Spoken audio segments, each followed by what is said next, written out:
নমস্কাৰ। লাষ্ট ক্লাছত মই সমান্তৰ প্ৰগতি 5.2 এক্সাৰচাইজৰ কেইটামান কুৱেশ্যন ডিছকাছ কৰিছিলোঁ। আজি মই নেক্সট যিকেইটা কুৱেশ্যন আছে সেইকেইটা আলোচনা কৰিম। মই লাষ্ট ক্লাছত কুৱেশ্যন নাম্বাৰ 11লৈকে ডিছকাছ কৰা হ'ল। আজি কুৱেশ্যন নাম্বাৰ 12 আছে। কুৱেশ্যনটোত কৈছে দুটা সমান্তৰ প্ৰগতি সাধাৰণ অন্তৰ কি? তো এতিয়া আমাৰ আছে কি আছে? দুটা সমান্তৰ প্ৰগতি আছে। এই সমান্তৰ প্ৰগতি দুটাৰ কি কৈছে? সাধাৰণ অন্তৰ দুটা একে। মানে এই সমান্তৰ মই ধৰিছো এইটো এটা সমান্তৰ প্ৰগতি এনতম পদ, এইটো হৈছে বেলেগ এটা সমান্তৰ প্ৰগতি এনতম পদ। দুইটাৰে কি হয়? সাধাৰণ অন্তৰটো একে ডি। আৰু কৈছে সিহঁতৰ 100তম পদ দুটা পাৰ্থক্য 100 আৰু সিহঁতৰ 1000তম পদ দুটা পাৰ্থক্য নিৰ্ণয় কৰিবলৈ কৈছে। আমাক কৈছে দুটা সমান্তৰ প্ৰগতি সাধাৰণ অন্তৰটো একে হয়, সাধাৰণ অন্তৰটোহে একে, কিন্তু সিহঁতৰ যিটো প্ৰথম পদকেইটা কিন্তু বেলেগ। মানে এনেকুৱা হ'ব পাৰে 1 3 5 7 এইটো 2 4 6 8 দুইটাই অন্তৰ একে। ইয়াতো অন্তৰটো 2 হয়, ইয়াতো অন্তৰটো কিমান হয়? 2। কিন্তু প্ৰথম পদটো কি হয়? বেলেগ হ'ল। এনেকুৱা টাইপ মানে অন্তৰটো একে আছে, প্ৰথম পদ দুটা কিন্তু বেলেগ বেলেগ। আমি এটা প্ৰথম পদ দুটা ধৰি ল'ম, এটা ধৰি ল'ম এ, এটা ধৰি ল'ম এ ডেছ। হ'ল, সেইটোকে লিখো।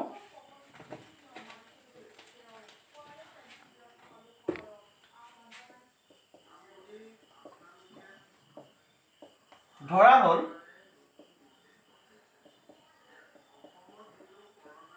প্ৰথম পদ দুটা, এটা এ ধৰিলো আৰু এটা ধৰিলো এ ডেছ।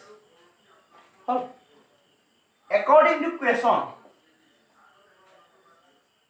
100তম পদ আৰু 100তম হ'ল।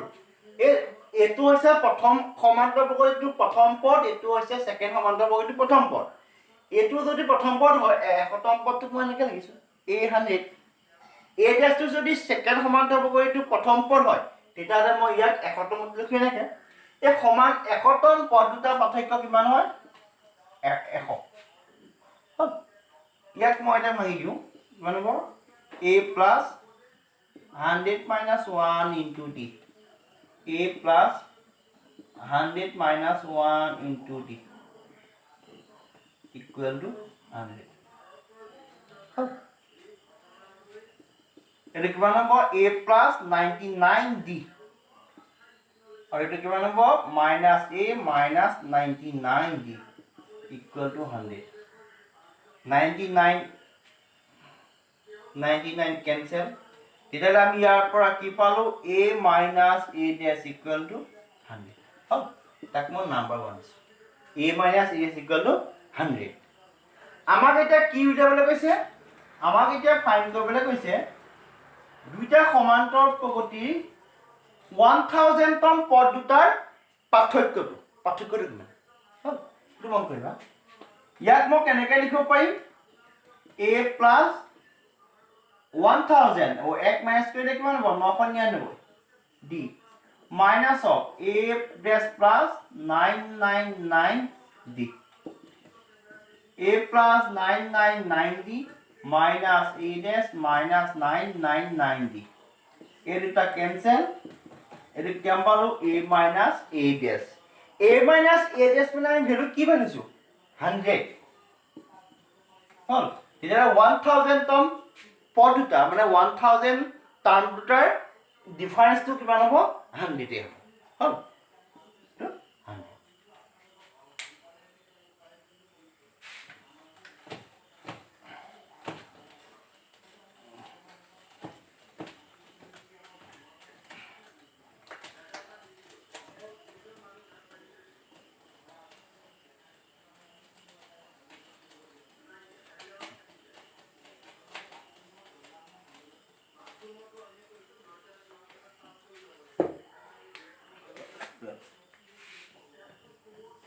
13 30 কৈছে কিমানটা তিনটা অংকযুক্ত সংখ্যা 7 বিভাজ্য হল হল 3 ডিজিট নাম্বাৰ উলিয়াব লাগে 7 এ ডিভিজিবল হোৱা কিমানটা আছে হল মানে 3 ডিজিট নাম্বাৰ কোপা আৰম্ভ হয় 100 টকা আৰু কোড শেষ হয় 999 হল 1000 আৰু 999 ৰ মাজত কিমানটা 3 ডিজিট নাম্বাৰ 7 এ ডিভাইড যায় আমি হেতু লিখিম হল হেতু কাৰণে আমাক ফাৰ্স্ট এটা বস্তু লাগিব 7 এ ডিভাইড যোৱা স্মলেষ্ট 3 ডিজিট নাম্বাৰ হল 7 এৰে ডিভাইড হোৱা আটাইতকৈ সৰু সংখ্যাটো কিমান আৰু নেক্সট লাগিব 7 এৰে হৰণ যোৱা আটাইতকৈ ডাঙৰ তিনটা অংকযুক্ত সংখ্যা হল তাৰ কাৰণে যদি প্ৰবলেম হয় ইয়াত চাবা মই কেনেকৈ উলিয়াম বস্তুটো আমাক কি লাগে 7 এ ডিভাইড যোৱা লাগে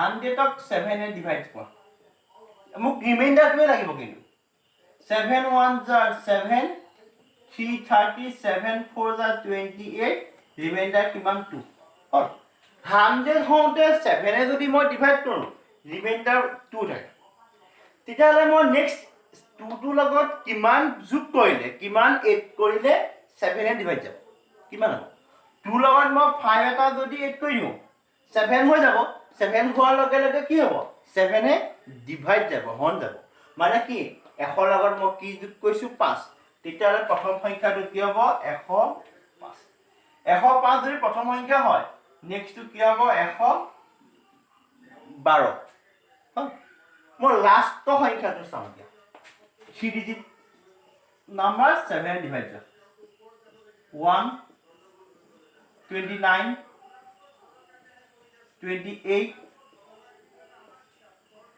45 মানে ৰিমাইন্ডাৰ এটা 5 থাকিব আমি এতিয়া 5 টো যে আছে ইয়াৰ লগত এতিয়া মই 2 এটা প্লাস কৰিম নে 5 টো মাইনাস কৰিম সেইটো মেইন কথা মই যদি 5 টোৰ লগত 2 এটা প্লাস কৰি দিওঁ ইয়াক মই যেনেকৈ প্লাস কৰিছো যদি মই 2 এটা প্লাস কৰি দিওঁ আছে 999 তেতিয়া কি হৈ যাব 1001 মানে ক'লৈ গুচি গ'ল 4 ডিজিট কিন্তু আমাৰ কোৱেশ্যনটোত 4 ডিজিটটো কথা নাই কোৱা কোনো কথা কৈছে 3 ডিজিটৰ কথা কৈছে সেইকাৰণে মই কি কৰিম এই 5 টো মাইনাস কৰিম 999 ৰ পৰা 5 যদি মই মাইনাস কৰোঁ কিমান হ'ব 994 হলে এতিয়া আমি কি পালো 7 এ ডিভাইড যোৱা 3 ডিজিট নাম্বাৰখিনি পাইলো 105 112 এনেকৈ 994 হল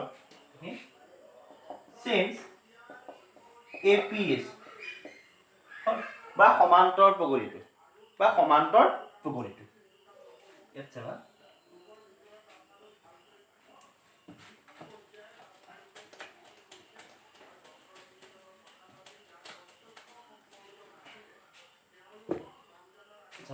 ইয়াৰ এতিয়া 105 টো কি হ'ব প্ৰথম পদ 105 d টো কিমান হ'ব d টো হৈ গ'ল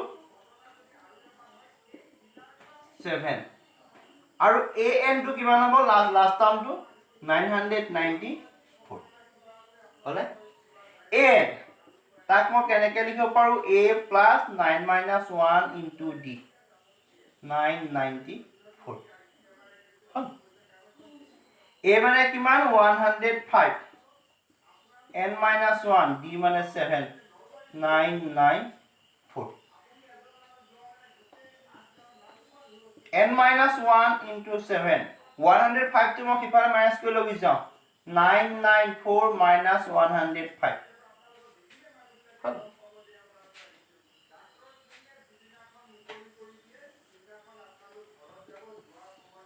n minus 1 into 7 এটো মাইনাস কৰিলে কিমান হ'ব 889 7 to multiply তাহলে কি হ'ব ডিভাইড n minus 1 889 by 7 7 1 जा 7 1 থাকিলে 18 হল 7 2 जा 14 4 থাকিলে 49 7 7 जा 49 তেতিয়াহলে n minus 1 equal to কিমান পালো 127 n equal to কিমান পালো 128 হল তেতিয়াহ'লে আমি কি পালো 7 এ ডিভাইড যোৱা 3 ডিজিট নাম্বাৰ কিমানটা থাকে 128 টা হল 3 7 এ বিভাজ্য হোৱা তিনটা অংক বিশিষ্ট সংখ্যা কিমানটা থাকে 128 টা হল নেক্সট কোৱেশ্চন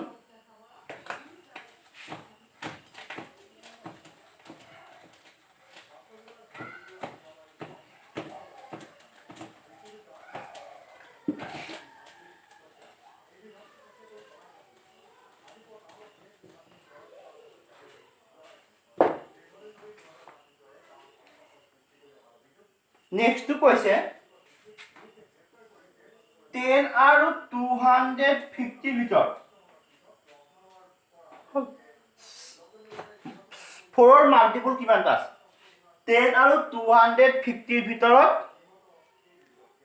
4 ৰ গুণিতক হল মানে 4 8 12 মানে 4 সংযোগ সিম্পলকে ক'বলৈ গ'লে 10 আৰু 250 ভিতৰত 4 এ সংযোগ সংখ্যা কিমান পাম বা 4 গুণিতক কিমান পাম হল মাল্টিপল অফ 4 10 4 ৰ গুণিতক 10 ৰ পিছত 4 ৰ গুণিতক কিমান হয় 12 মানে প্ৰথম নাম্বাৰটো কিমান হ'ব 12 নেক্সট হ'ব 16 এনে গৈ যাব লাষ্টটো কিমান হ'ব ইয়াৰ কিমান আছে 250 কেটা 4 এ ডিভাইড যায়নে 4 এ ডিভাইড কৰিছো 4 6 are 24 2 মানে লাষ্ট নাম্বাৰটো কিমান হ'ব 448 লাষ্ট নাম্বাৰটো কিমান হ'ল 448 তেতিয়ালে আমি এই বিন্দুত কি পালো 12 16 440 এনে গৈ লাষ্ট হৈছে 448 ইয়াৰ পৰা আমি ফাৰ্স্ট টাৰ্মটো পাই গলো 12 হলে কমন ডিফাৰেন্স পালো 4 আৰু n তম পদটো কিমান পালো 448 n a plus n minus 1 into d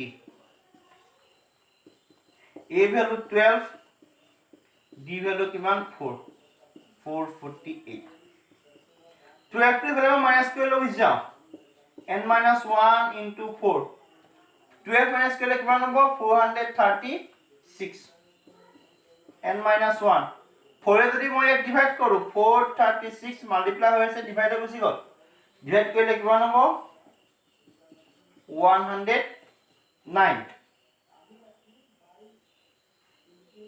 তেতিয়াহ'লে n equal to কিমান হ'ব 110 তেতিয়াহ'লে কিমান 12 of 10 ৰ পৰা 250 ভিতৰত 4 গুণিতক কিমানটা হ'ব 110 টা 110 টা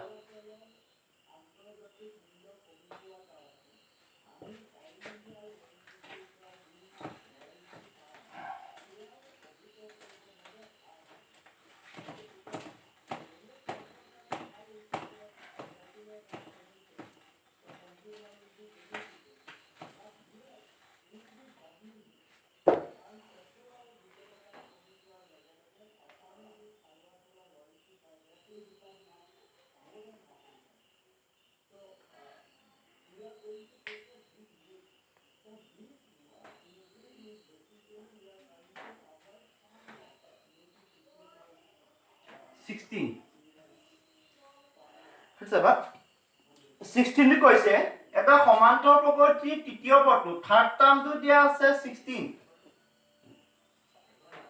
তাৰ পিছত কন্ডিশন দিয়া আছে 7 টাৰ্মটো ফিফথ টাৰ্মতকৈ 12 ডাঙৰ 12 বেটাৰ তেতিয়াহ'লে তোমাৰ সমান্তৰাল প্ৰকৃতিটো উলিয়াব লাগিছে কোৱেশ্চন দিছে থাৰ্ড টাৰ্ম দিয়া আছে 16 আৰু এটা কন্ডিশন দিয়া আছে 7 টাৰ্মটো ফিফথ টাৰ্মতকৈ 12 গ্ৰেটাৰ তেতিয়াহ'লে তোমাৰ AP2 বা সমান্তৰাল প্ৰকৃতিটো উলিয়াব লাগে ফাইন কৰিব লাগে চাবা থাৰ্ড টাৰ্ম কিমান দিয়া আছে 16 থাৰ্ড টাৰ্ম মানে কিমান a plus 3 minus 1 into d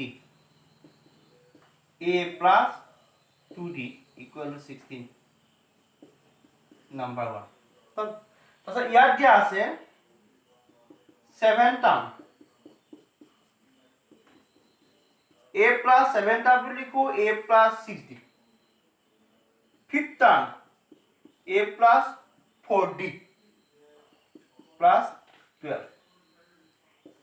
a cancel twice d equal to কিমান পাই গলো 12 তেতিয়াহলে d equal to কিমান পাই গলো 6 d equal আমি কিমান পাই গলো 6 d ভ্যালু আমি 1 ত পুট কৰি দিম 1 implies a plus twice d equal to 16 d মান আছে 6